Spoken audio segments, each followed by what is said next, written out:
একটা ঘটনা শুনেছো? কি? রাজু আর বেটাটা ভেই করেছে। ও আর রাজু আর বুট রাখান দিয়েছে। ও বাস। তাই না না? আচ্ছা আচ্ছা, তাহলে বিকালে যাই। আচ্ছা করে টাকাই দিব। একদম আচ্ছা ঠিক আছে, বিকালে যাবো। আচ্ছা করে টাকাই দিব। হ্যাঁ, একদম একদম হ্যাঁ। চলো আসি হ্যাঁ।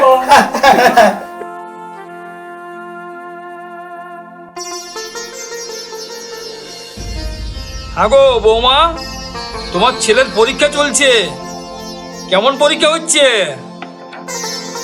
পরীক্ষা তো সব ভালোই হয়েছে কাকা বাবু, শুধু ইতিহাসের মৌখিকটা ভালো হয় নাই। ও, সব পরীক্ষা ভালো হয়েছে? এই সব পরীক্ষা ভালো হয়েছে বলছো? তাই এই ইতিহাসের মৌখিকটা ভালো হয় নাই? হ্যাঁ, আচ্ছা, ইতিহাসের মৌখিকটা ভালো হইল না কেন? মানে ইতিহাসটা কি ঠিক মতন পড়াশোনা করা নাই? না না, পড়াশোনা ঠিকই করেছে, আমার ছেলের তো কোনো দোষ নাই।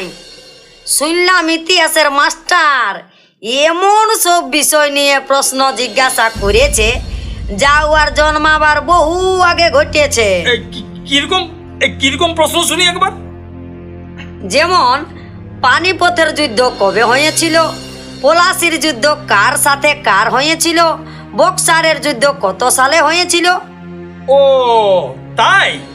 বলুন না কাকু, ই ছোট ছেলা ইয়ারা যুদ্ধের কি মর্ম বুঝবে? যদি তোদের জানিবারই আছে তো বড় লোককে সুধা, ছেলেটাকে না সুধাই ওর বাপকে সুধাতে পারত। ওর বাপকে শুধাইলে হইতো? কেনে হবে নাই? ওর বাপ মানে আপনাদের ছেলে তো ইতিহাসে জাহাজ বটে।